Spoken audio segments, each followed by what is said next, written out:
Sahabat, kalian kenal Imam Ahmad bin Hanbal? Beliau adalah salah seorang ulama yang sangat disegani pada zamannya. Beliau ini, Imam Ahmad bin Hanbal, salah satu murid terbaiknya Imam Syafi'i. Dan beliau pun mendirikan madhab sendiri, yaitu madhab Hambali. Nah, di masa tuanya beliau ini pernah mengalami sebuah kejadian yang menimpa beliau sendiri. Dan kejadian ini beliau yang cerita. Jadi pada suatu ketika beliau ini tiba-tiba pengen pergi ke kota Basrah. Nah, beliau ini tinggalnya di Baghdad, di ibu kota Irak. Nggak tahu, nggak ada sebab, nggak ada apa, tiba-tiba pengen aja pergi ke kota Basrah.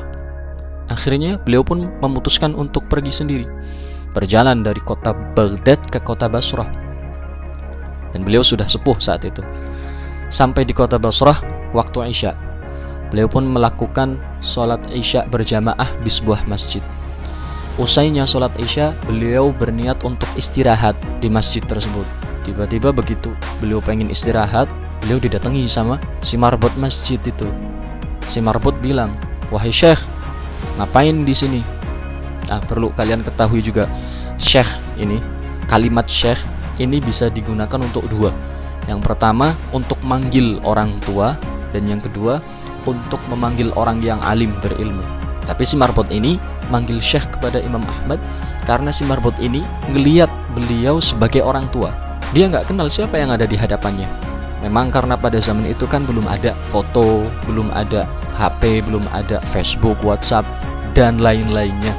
Jadi yang terkenal dari Imam Ahmad bin Hanbal adalah namanya dan keilmuannya. Akan tetapi wajah dan sosok beliau jarang ada orang yang kenal, apalagi dari luar-luar kota.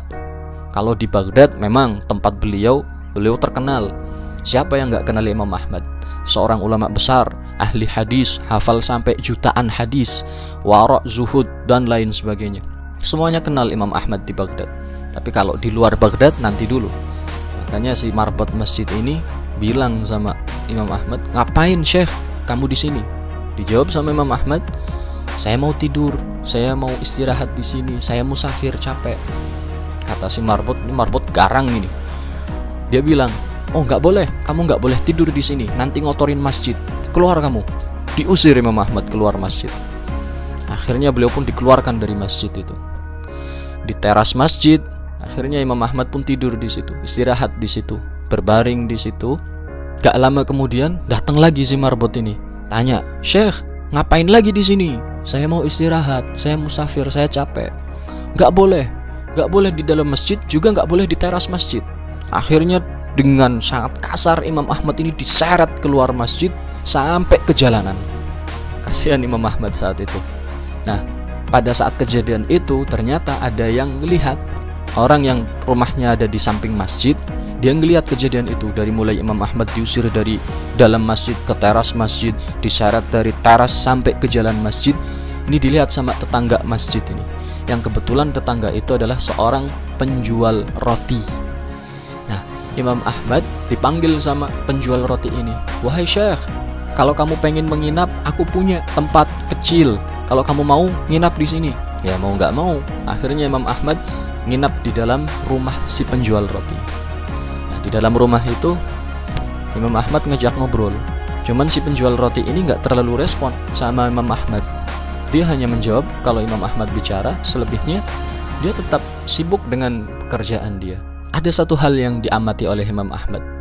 Jadi si penjual roti ini, setiap kali dia melakukan pekerjaannya, ngaduk adonan rotinya, bikin cetakan roti, kemudian memasukkan ke dalam pemanggang, lalu mengeluarkannya lagi, menatanya, dia ini tidak melakukan masing-masing pekerjaannya kecuali didahului dengan kalimat astaghfirullah. Iya, dia selalu istighfar di setiap pekerjaannya. Mau ngadon astaghfirullah, mau bikin cetakan astaghfirullah, terus astaghfirullah. Nah, Imam Ahmad ini ngamatin hal ini dari awal sampai pekerjaan si penjual roti ini selesai. Setelah selesai, ditanya sama Imam Ahmad, "Kamu sudah istiqomah membaca istighfar berapa lama?" Dijawab, "Saya sudah melakukan ini semenjak saya buka toko, kira-kira 30-an tahun lah," kata si penjual roti ini. "Oh, 30 tahun. memang apa yang kamu dapat dari istiqomahmu membaca istighfar? Imam Ahmad ini sebenarnya ya tahu keistimewaan istiqomah membaca istighfar, cuman beliau pengen denger langsung. Lalu si penjual roti ini cerita, alhamdulillah dengan istiqomah saya membaca istighfar selama ini, saya ini dapat keistimewaan dari Allah. Jadi saya kalau punya keinginan pasti Allah kabulkan. Saya pengen ini Allah berikan, saya pengen itu Allah berikan. Tapi kata si penjual roti, ada satu hal yang sampai saat ini belum juga Allah kabulkan. Apa? Kata Imam Ahmad, saya ini pengen ketemu sama satu orang. Dia ini seorang ulama besar, dia tinggal di Baghdad, dan sampai detik ini saya belum pernah bisa berjumpa dengannya. Saya pengen sekali ketemu sama dia. Memang siapa namanya? Kata Imam Ahmad, namanya Ahmad bin Hanbal. Imam Ahmad kaget, Allahu Akbar. Beliau langsung takbir, Abshir ya gulam, bergembiralah wahai gulam.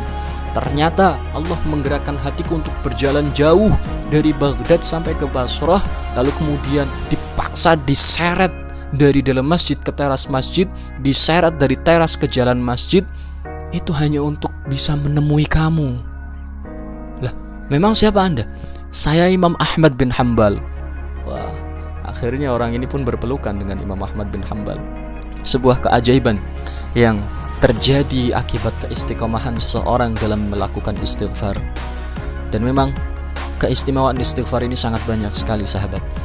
Bahkan di dalam Al-Quran Allah Subhanahu wa Ta'ala berfirman, Istaghfiru rabbakum innahu kana ghaffara.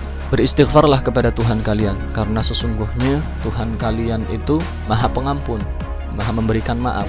Wa yursilis samaa'a 'alaikum midrara. Dan jika kalian mau melakukan istighfar, istiqomah melakukan istighfar, kalian akan dikucuri keberkahan dari langit. Wa yumdidkum bi amwalin wa banin. Dan kalian akan diberikan tambahan, baik itu keturunan maupun harta. Maka wahai sahabat, mari kita perbanyak istighfar, terlebih di bulan Ramadan ini. Mudah-mudahan Allah segera mengangkat musibah yang menimpa kaum muslimin khususnya dan umat manusia pada umumnya, yaitu corona. Semoga Allah hilangkan secepat-cepatnya. Assalamualaikum warahmatullahi wabarakatuh. Jika kalian suka dengan video ini, like, share, and subscribe. Jangan biarkan kebaikan ini hanya berhenti pada kalian. Ajak yang lain juga ya, biar sama-sama masuk surga.